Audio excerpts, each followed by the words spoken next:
శ్రీ రేణుకా ఎల్లమ్మ తల్లి జ్యోతిష్యాలయం ముఖం చూసి జ్యోతిష్యం చెప్పబడును. మీ పేరు బలము, మీ భవిష్యత్తులో జరిగేది జరగబోయేది చెప్పబడును.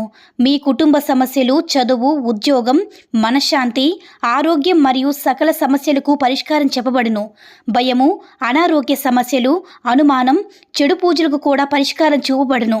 ఎటువంటి వ్యాధులకైనా సరే మూలికా వైద్యం చేయబడును. గురూజీ లక్ష్మణ్ రాజ్ గారి ఫోన్ నంబర్ 8466923012. ఓం సాయిరామ్. సమర్థ సద్గురు సాయినాథ్ మహారాజ్కి జై. సాయిబాబా భక్తులందరూ కూడా నమస్కారం అండి. సాయినాథుని ఆశీస్సులతో అందరూ కూడా సుఖంగా, సంతోషంగా, అష్టైశ్వర్య, ఆరోగ్య, అభివృద్ధితో ఉండాలని మనస్ఫూర్తిగా కోరుకుంటూ ఈరోజు ఈ వీడియోని మొదలు పెడుతున్నాను. ఈరోజు వీడియో ఏంటంటే, తల్లి, నీకు ఏదైనా రావాలని రాసిపెట్టి ఉందో అది నిన్ను చేరుతుంది. నువ్వు నిజంగా నీ సాయిని నమ్మితే నేను చెప్పే ఒక్క మాట వినిబిడ్డా అని మన బాబాగారైతే ఈరోజు మనకి ఒక అద్భుతమైనటువంటి సందేశంతో అయితే మన ముందుకు వచ్చారండి. మరి మన బాబాగారు ఈరోజు మనకి ఎలాంటి సందేశం అందించాలనుకుంటున్నారో ఆయన మాటల ద్వారానే విందాము.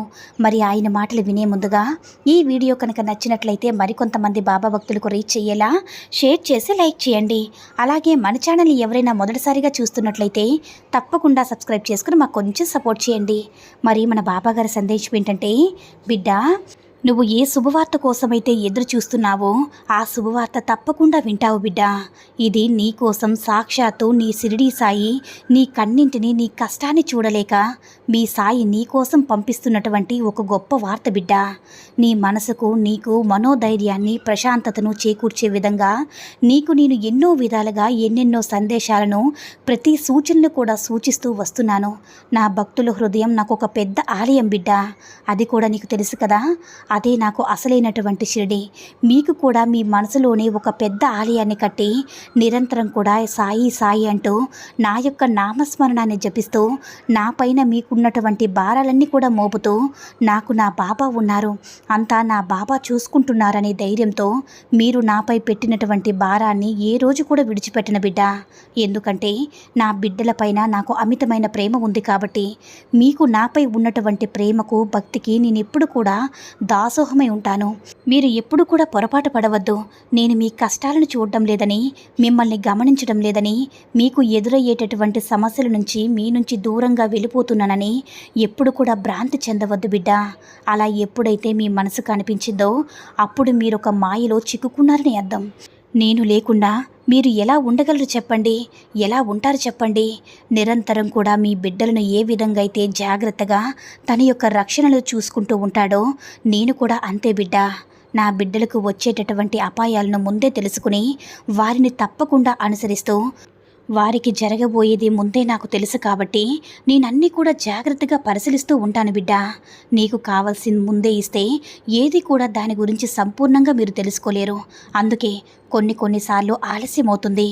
అంతలోనే మీరు నా వలన ఏదో నష్టం వాటిల్లినట్టు నన్ను అపార్థం చేసుకోవద్దు బిడ్డ. ముందు మీకు కృతజ్ఞతలు తెలియచేయాలి. ఎందుకు తెలుసా బిడ్డ, మీ మనసులో నాకు గొప్ప చోటును కలిగించినందుకు. మీ ప్రియమైనటువంటి గురువుగా, మీరు నచ్చినటువంటి తండ్రిగా, మీ ఇష్టమైనటువంటి దైవంగా చెప్తున్నాను. మాట వింటావు కదా బిడ్డ. నేను చెప్పిన విధంగా మంచి మార్గాన్ని అనుసరిస్తూ నిరంతరం కూడా భక్తిభావాన్ని నిరూపించుకుంటారు కదా బిడ్డ. అవసరమే లేనటువంటి, శాశ్వతం కానటువంటి వాటి కోసం పరుగులు తీయవద్దు. మీకు అదృష్టం కలిసి వచ్చినప్పుడు, మీకు ఇవ్వాలని రాసి పెట్టినప్పుడు ఏది కూడా ఆగదు కదా బిడ్డ. సృష్టిని చేసేటటువంటి భగవంతుడు ఆ సృష్టిలో ఉన్నటువంటి జీవులకు ఏది కావాలో, ఏది అవసరం లేదో ఆయనకి తెలియదంటారా? కాబట్టి ఇవ్వాల్సినవన్నీ కూడా ఆయన ముందే నిర్ణయించుకుంటాడు. వాటిని తప్పించడం ఎవరి తరం కాదని తెలుసుకోండి బిడ్డ. ఈ బ్రతుకంతా కూడా కేవలం ఒక మాయ. ఈ మాయలో మీ పాత్రను మీరు చక్కగా పోషించి ఈ భగవంతుడిని మెప్పించి మోక్షాన్ని పొందండి. మీ సమస్యను నా సమస్యగా తీసుకుంటూ మిమ్మల్ని ప్రతి నిత్యం కూడా కంటికి రెప్పలాగా కాపాడుకుంటూ వస్తున్నాను బిడ్డ.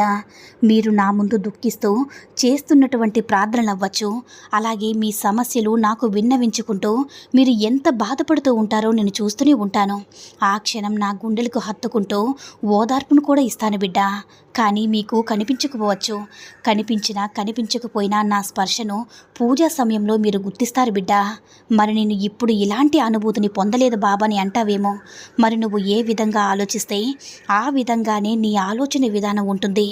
నీకు వచ్చినటువంటి కష్టం లేదంటే సమస్య ఏదైనా కానీ నీ చుట్టూ ఉన్నటువంటి మనుషుల గురించి, నీ బంధాల గురించి, సమాజం గురించి మీకు తెలియచేస్తున్నాను బిడ్డ. కాబట్టి అందుకోసం నువ్వు ఏమీ కూడా బాధపడాల్సిన అవసరమే లేదు. అయితే నేను మీకు ఎప్పుడు కూడా ఉన్నానని మర్చిపోవద్దు. ఈరోజు నువ్వు అనుభవిస్తున్నటువంటి బాధైనా సుఖమైనా అదంతా కూడా నీకు కేవలం భగవంతుడు ఇచ్చిందని తెలుసుకో. దైవ మార్గాన్ని అనుసరించు. భయపడకు. మనసును స్థిరంగా ఉంచుకో బిడ్డ. నన్ను చూస్తూ ఉండు. అలాగే నా మాటలు కూడా వింటూ ఉండు. నీ మనసుకు ఏదైతే ప్రశాంతంగా అనిపిస్తుందో ఆ పనులన్నింటినీ కూడా హాయిగా చెయ్యి బిడ్డ. నేను నిన్ను రక్షించడానికి ఎల్లప్పుడూ కూడా సిద్ధంగానే ఉంటాను. నువ్వు చేయగలిగిందంతా కూడా నీ కుటుంబంతో ఉన్నటువంటి తల్లిదండ్రులకి సేవ చేస్తూ నీ కర్తవ్యాన్ని ఎంతో బాధ్యతతో నిర్వర్తిస్తూ ఉండు. నువ్వు అడిగినవన్నీ కూడా మీ సాయి నీకు ఇస్తూ ఉంటారు బిడ్డ. అలాగే నీతో పాటు నీ కుటుంబాన్ని నీ సాయి ఎప్పుడు కూడా క్షేమంగా కాపాడుతూ ఉంటాడు. మీ సాయి చేతిలో బ్రహ్మాండాలన్నీ కూడా ఇమిడి ఉంటాయి. వాటి నుంచి నీకు ఏది కావాలన్నా ఈ సాయి తప్పకుండా నీకు అనుగ్రహిస్తాడు బిడ్డ. నేను నీకు ప్రత్యేకంగా చెప్పాల్సిన అవసరమే లేదు. నీకు నా యందు ఎంత విశ్వాసం అయితే ఉంటుందో నాకు కూడా మీ పైన బాధ్యత, ప్రేమ కలిగి ఉంటాను. మీరు అనుకోవచ్చు, కష్టం కలగ్గానే ఏమిటి బాబా నువ్వు అలా చేశావు, నీకన్నీ ముందే తెలుసు కదా, ఎందుకు బాబా ఇలా జరిగేంత వరకు కూడా అలా చూస్తూనే ఉంటావు, జరగక ముందే మాకు వచ్చేటటువంటి ఆపద నుంచి మమ్మల్ని బయటపడవచ్చు కదా తండ్రి అని అడుగుతావేమో తల్లి. అవన్నీ కూడా కేవలం నువ్వు చేసుకున్న కర్మఫలాలు బట్టి ఉంటుంది. కాబట్టి అందుకు కర్త, క్రియ అన్నీ కూడా కాలమే వ్యవహరిస్తుంది బిడ్డ. కాలాన్ని బట్టి మనం కూడా ముందుకు అడుగులు వేస్తూ ఉండాలి బిడ్డ. అయినా నీకెందుకు బిడ్డ అంత బాధ? నేనెప్పుడు కూడా నీ వెనకనే ఉంటాను కదా. కొన్ని పరిస్థితులు మీరు కూడా అర్థం చేసుకోవాలి. మీకు తప్పకుండా మనోధైర్యాన్ని, శక్తిని ఇస్తూనే ఉంటాను.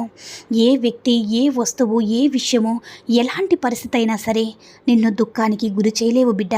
నువ్వు ఏర్పరచుకున్నటువంటి భావాలు, అభిప్రాయాలు మాత్రమే నిన్ను దుఃఖానికి గురి చేసేలా చేస్తాయి. ఈ సత్యాన్ని గుర్తించుకొని నువ్వు మీ జీవితాన్ని ఆనందంగా సాగించు బిడ్డ.